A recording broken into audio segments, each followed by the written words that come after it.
pessoal, sou o professor Almir Garcia Fernandes, aqui da Universidade Federal de Uberlândia, e dando seguimento aos nossos estudos do direito digital, venho apresentar para vocês aqui esse nosso segundo vídeo, quando nós vamos falar sobre o Marco Civil da Internet. O Marco Civil da Internet é a Lei 12.965 de 2014, e hoje ele é considerado uma das principais legislações brasileiras que regulamenta o uso da internet. Essa legislação foi criada para tentar equilibrar um pouco a liberdade de expressão, a privacidade e principalmente a neutralidade da rede. E agora, daqui a pouquinho, nós vamos explicar um pouquinho melhor sobre essa neutralidade específica que o Marco Civil da Internet determina. É importante nós informarmos que na época em que o Marco Civil da Internet foi criado, já havia, lá em 2014, uma preocupação muito grande com a privacidade nas redes. Nós tivemos alguns escândalos de vazamento de dados nos Estados Unidos, principalmente de captação de dados, em que uma pessoa chamada Edward Snowden acabou divulgando isso, e houve uma demanda muito grande por proteção de dados nas redes de internet, e especificamente aqui no Brasil também. Então o Marco Civil da Internet ele se apresenta então como essa legislação que inicialmente apresenta a definição legal de internet. No artigo 5º, inciso 1º do Marco Civil, nós temos que a internet é considerada um sistema global de protocolos que permite a comunicação de dados entre dispositivos conectados. Olha que interessante, lá em 2014 o legislador já estava olhando para esse aspecto, dispositivos, porque não é apenas o notebook, não é apenas o desktop ou o celular. Nós já temos hoje diversos outros dispositivos que se conectam à internet e conseguem acessar dados e conseguem nos permitir interagir nesse mundo virtual. Os princípios que nós encontramos no Marco Civil da Internet, os princípios fundamentais dessa legislação, são a garantia da liberdade de expressão. Lembrando aqui que a liberdade de expressão não é absoluta, nós não estamos num sistema americano, nós estamos no Brasil. E no nosso país a liberdade de expressão não tem o condão de toda a extensão que tem na legislação americana. Nós temos limitações a essa liberdade e temos que respeitá-las. A proteção da privacidade, de dados pessoais, neutralidade na rede, preservação de estabilidade, segurança e funcionalidade dessa própria rede, responsabilidade dos agentes conforme as suas atividades, adoção de padrões tecnológicos que devam ser abertos e interoperáveis. Por quê? Para evitar a concentração de mercado sobre apenas um dos provedores, sobre apenas algumas empresas. Então, os padrões que vão ser apresentados na internet, eles têm que ser interoperáveis e abertos para que possa ter uma conexão, uma comunicação entre diversos agentes, de uma forma geral. E o Marco Civil da Internet traz os principais direitos dos usuários da internet. Então, quais são esses direitos do internauta definidos no Marco Civil? O direito à privacidade e proteção de dados. Os provedores têm que armazenar os dados necessários dos internautas para garantir segurança deles. Até o internauta pode requerer o acesso a isso. A inviolabilidade da comunicação é um direito importante do usuário, que através de aplicativos de mensagens tem a mesma proteção do que as comunicações telefônicas ou do que as comunicações via e-mail também.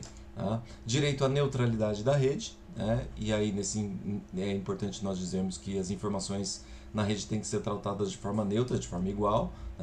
E o direito à liberdade de expressão, que, como eu já falei para vocês, tem uma limitação aqui no nosso país, e a remoção de conteúdos vai acontecer de acordo com a ordem judicial e também de acordo com a própria mediação das redes, como nós vamos ver daqui a pouquinho, falar sobre uma decisão recente do Supremo Tribunal Federal.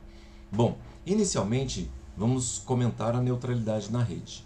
O artigo 9º do Marco Civil da Internet impõe que a oferta de pacotes de dados tem que ser apresentado de forma isonômica, sem discriminação de origem, de conteúdo ou de destino. E as operadoras não podem vender pacotes de internet com limitação de aplicativos e nem privilégio de velocidade para alguns serviços e outros não. Isso define o quê? Que eu tenho que ofertar produtos e serviços no mercado que tratem todos os players desse mercado, né, todas aquelas empresas que querem ofertar produtos e serviços, né, todos os aplicativos, de uma forma isonômica, que todo mundo tenha acesso ao mesmo ambiente na internet. Tá? Não é permitido que um determinado aplicativo tenha um privilégio, uma velocidade superior a outros dentro do mesmo universo virtual. Tá? Isso porque nós incluímos nessas regrinhas, né, de velocidade de internet, de aplicativos, dois tipos de provedores diferentes. Tá? Então, não existe um único provedor na internet. Existem provedores que oferecem conexão dos internautas à rede, tá? E esses dispositivos, esses provedores de conexão, eles não são responsáveis, né, pelos conteúdos que são acessados pelos usuários, né? Ele só oferece a conexão à rede de internet. Tá?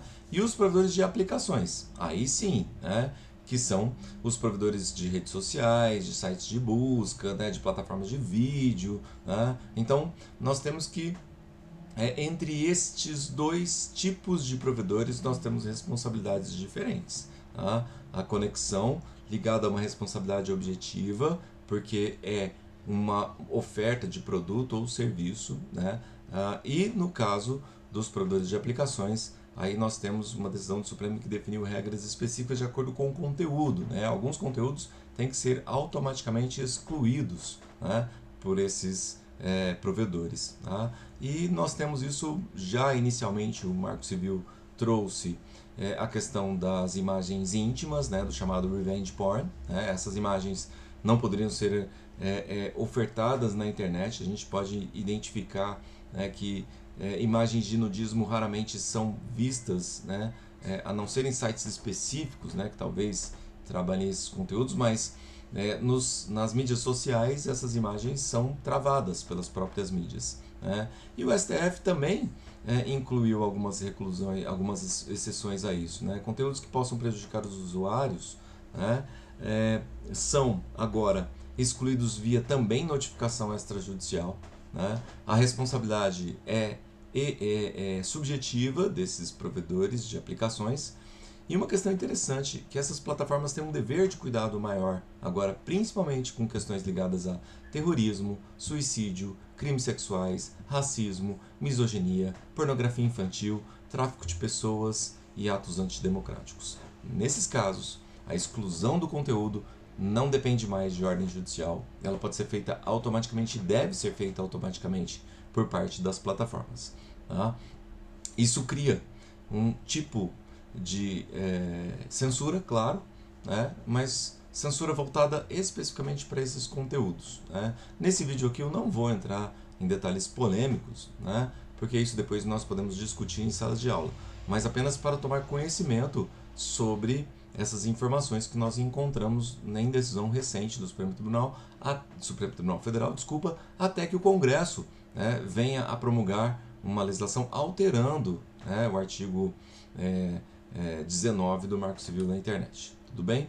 Bom, os provedores de dados, como eu já falei, né, têm a obrigação de armazenar os registros por 1 ano, pelo menos, né, e os de aplicação por 6 meses. Esse armazenamento tem que ser seguro, tem que ser sigiloso, né, e só pode ser acessado aí sim, mediante ordem judicial. Né. Essa regulamentação ela busca evitar abuso na coleta de dados, né, protegendo a privacidade dos usuários, né, que uma vez com a promulgação da Lei Geral de Proteção de Dados acabou, né, tendo uma relevância muito grande, sendo muito importante. Né? O Marco Civil da Internet não é a Lei Geral de Proteção de Dados. A Lei Geral de Proteção de Dados nós veremos no próximo vídeo. Mas é importante falar que o Marco Civil da Internet influenciou muito a promulgação da Lei Geral de Proteção de Dados, né, detalhando normas, né, para o tratamento de dados pessoais, nessa última lei, né, e serviu também como referência para discussões globais, né, sobre regulamentação da internet. Tá? Nós temos uma legislação muito atual, que na época em que foi promulgada serviu de referência para outras legislações também. Tá? Com isso, nós encerramos esse segundo vídeo. Tá? Bons estudos para todos.